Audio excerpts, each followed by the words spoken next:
All right, join me right now is UFC featherweight. Tristan Connelly, man, featherweight. We seen you at welterweight. Why featherweight? Well, I mean, welterweight doesn't really count. Like you can't. I've never really been a welterweight. But yeah, I mean, I had I had neck surgery, and after all that, I had some time where I could really diet because I couldn't train like I normally am. So I put some focus on trying to cut weight before I started training for a fight.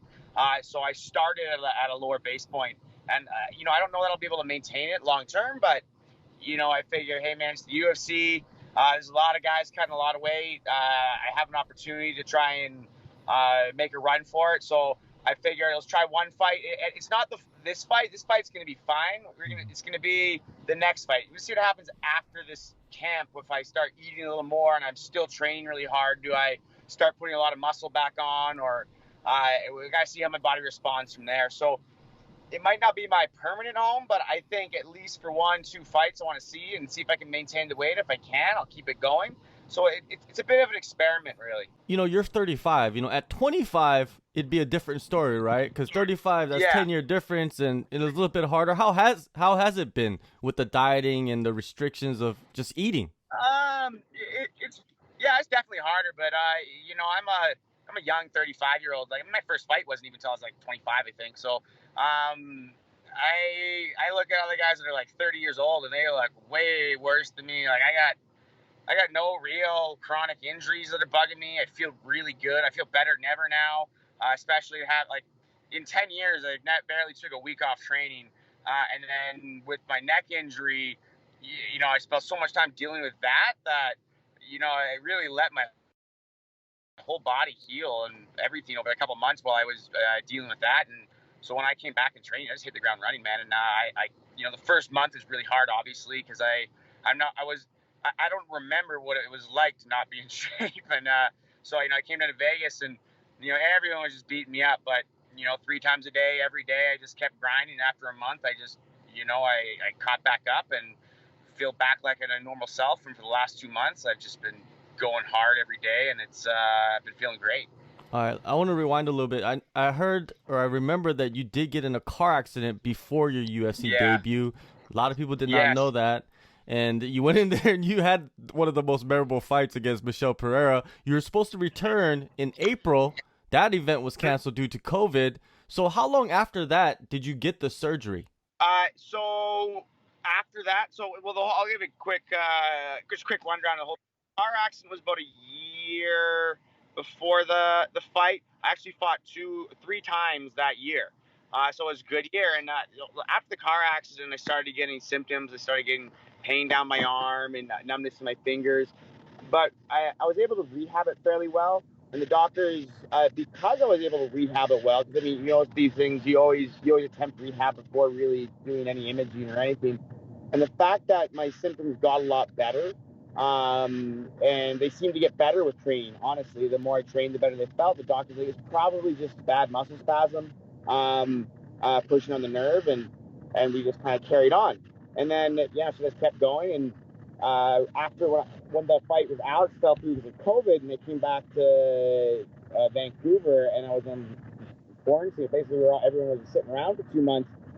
It was at that point that it started coming. So it was, assuming the inactivity that brought it on. The only thing that was sort of keeping it at bay was the fact that I was so physically active and so strong. Because with all these kind of injuries, the stronger you are, the less the joint has to take the punishment, and therefore the less likely you are to get symptoms. So it was probably the weakening of the muscles from not training that made it blow up so much. Because it went from, if it was 100% after the car accident down to about 10%, it kind of go from 10 to 20, like wasn't really a big deal. Went up to 10,000% over a course of about 5 days. I tried desperately to rehab it for about 3 months, and something like my pain got a little better, but then my weakness was getting worse, and I was starting to get atrophy in my arm, and it was getting worse and worse. So it came time to get surgery, and so I ended up getting an artificial disc in my neck, and the surgery went great. The surgeon was awesome.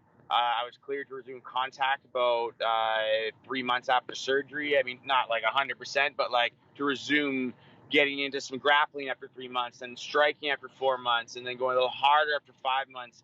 And that, or really, at 5 months, it was kind of where, hey, you're good to go, like push it now. And that's when I came to Vegas, and it's been like 7.5 months or something, and I'm feeling great, ready to fight. After the Michelle Pereira fight, there was a lot of media attention. Did you have a feeling inside of you that you're like, man, I should have struck while the iron was hot in many ways? I was asking for fights right after. It was just, that's, you get signed short notice. The UFC's got guys waiting to fight. They got to get them on there. I was asking for fights right away, and that was the first fight. Like I was saying, let me know if there's a short notice fight that comes up. Nothing came up. That was the first opportunity, and Sean even said to my manager, hey, like, I gotta let you know, I got a bunch of guys that have been waiting a while. I gotta get them on cards, so it's gonna be a bit. I was initially, it sounded like they're hoping to get me into the December card right after, but then that didn't happen. And there's a lot of guys they got to deal with, and I was a last minute ad, so I kind of had to go to the back of the line, and that was the first thing that came up, and it went the way it went, and as unfortunate it did. I would have liked to have fought 3 times before that fight even happened. I'm hoping still to fight 3 times this year, but yeah. So I mean, I guess it is what it is. I would have totally loved to have fought more, but it's kind of a hurry up and wait game with the UFC. For sure, for sure. Now, you had the neck surgery. Everything's back, to normal with your health. And but what did you do, with your time away from training? How did you spend that time? Well, when the neck blew up, honestly, 100% of my time was almost put into rehabbing. I had my wife was pregnant during this time too, so I had a baby. So that was a saving. I obviously spent a lot of time with the baby, and that was a saving grace. And after the surgery, before I was allowed to really resume activity, I obviously left time with the baby, but with COVID happening and everything, dealing with everything with my gym being shut down, we actually closed it down and renovated a new spot. So I was able to do that kind of level of activity, no problem. So it's kind of nice to spend my days.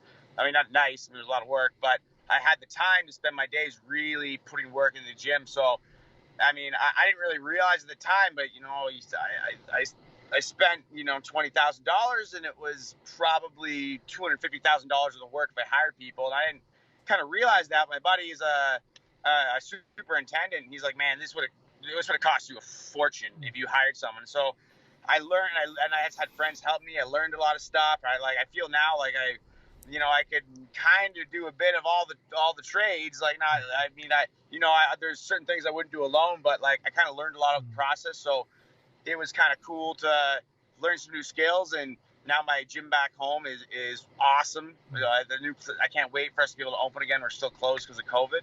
So I got that taken care of. And then I came to Vegas, and I've just been 100% training, nothing else. I've had no other distractions. My entire focus has been getting into fight shape, getting ready for a fight.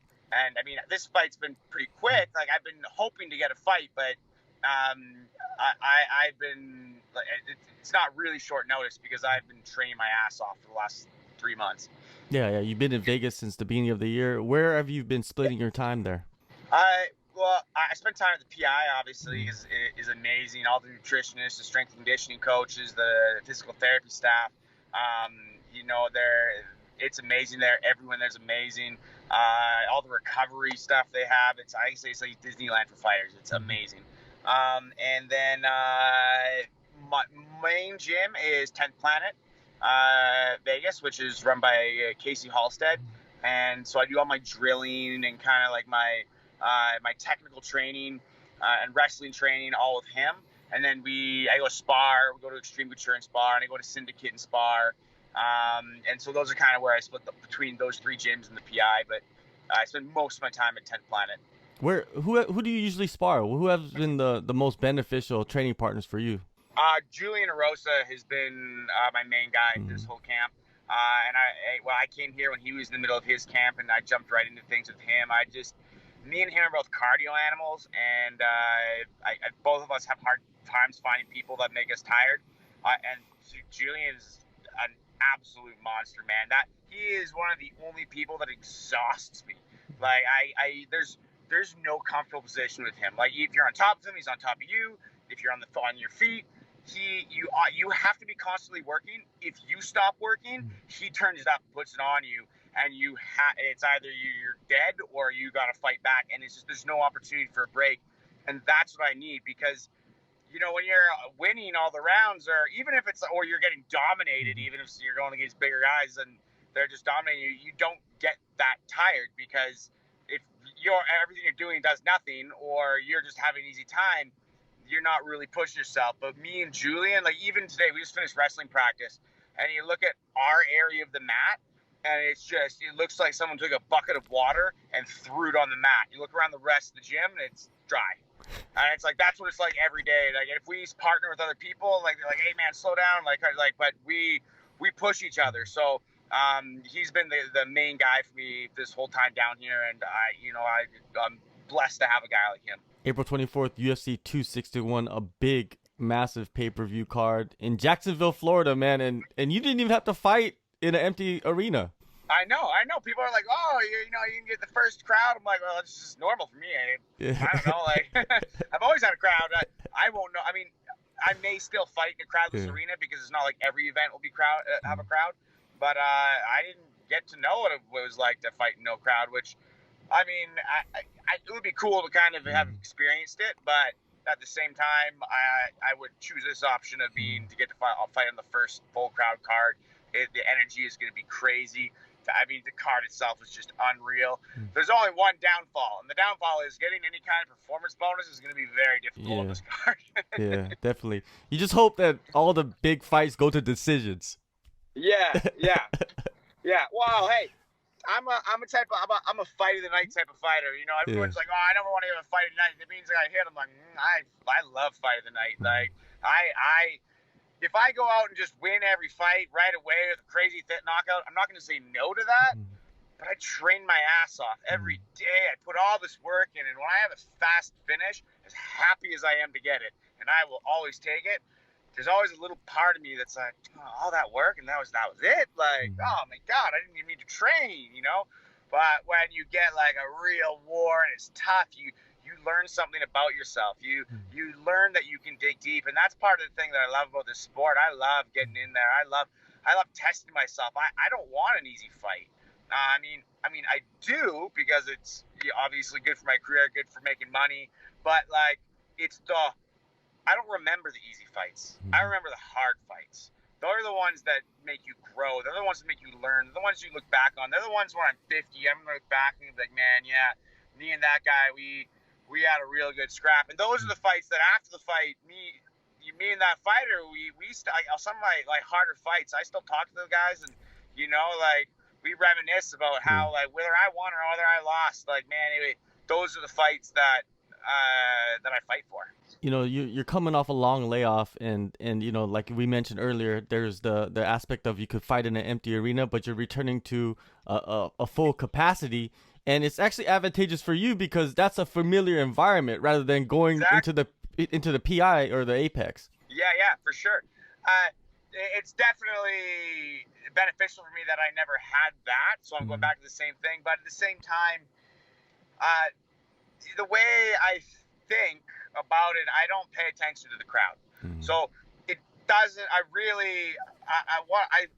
pride myself in my ability to understand all my emotions, all my feelings that I go through. I understand what my opponents are likely going through. And I understand how these emotions affect your performance. And I have a very, very good understanding of how to handle them. And pay attention to the crowd, pay attention, putting the pressure of like, oh my God, this is a big card. Some people, I understand, pressure makes diamonds. Some people, that brings out the best in them. But I feel like for most of us, that if it's like more likely to hurt you, more likely to hurt your performance, more likely to just put added anxiety, added stress. I really try not to think of it like that. Lost you there. Can you see me? Yeah, I see. Yeah. Okay. Perfect. I try and think of it. I just think of it. It's an MMA fight. It is what it is. If I lose, I lose. If I win, I win. If I worry about winning, I want to win. But if I really worry about winning, then I'll start making desperate moves if things aren't going well. I just go, look, I'm going to go in there, and I can't control what my opponent's going to do. I can't be the best person every day. But what I can do is I can fight my ass off for the entire time and not quit and be the hardest possible opponent I could possibly be. If I do that and they beat me, well, I mean, what can I say? I gave it my all. But if I go in and I worry and I underperform because I was anxious, then I won't be able to forgive myself. So I go in there and it's like, look, I'm there to kill you. That is my job until the referee tells me to stop. And I'm willing to die to get to that point. So I go in there in my mind, prepared to die and trying to kill you. I don't want to kill you. Last thing I want is to kill you. And I don't want to die. I want everyone to go home to their family. But mentally, those are the only things in my head going into the fight. The crowd isn't there. I am there just trying to kill a man, and that is it. Yeah, simple. It's very simple what you're trying to do. Now, you got a new weight class. You have a new baby. You're a father. You're returning from a long layoff. So what do you expect out of yourself against Pat Sabatini? I think it's gonna. I don't think I'm gonna be. I think it'll be better than ever. Honestly, I feel better than ever. I've spent so much time thinking about this. I've always been mentally strong. It's always been my strength, and I feel like I've doubled down on that. I feel like I've had time to really dissect over this last while. I've really dissected a lot of the feelings and things and the emotions, and I've done a lot of visualizing. And I'm really excited to get back in there. And I'm more okay with losing now than I have ever been. One, because the UFC they're killers, and two, I'm like, that's the way you got to be. You got to be okay with losing, but not okay with giving an inch. So I know that my only job is to go in there and fight my heart out, and that is what you're going to see. You're going to see me fight my heart out. If he beats my ass every minute for 15 minutes, well, he's going to be working very hard because I am not an easy person to deal with. I'm not going to stop, and he's going to have to do it for 15 minutes. I'm not going to look for a way out. I will let myself get destroyed before I look for a way to quit. If you get a choke, I'm not tapping. You got to put me to sleep. That's my mindset going in. All right, man. I'm excited. April 24th, UFC 261. You return, man. Make Awesome, everybody man. remember who you are, right? That's it. That's right. Damn straight.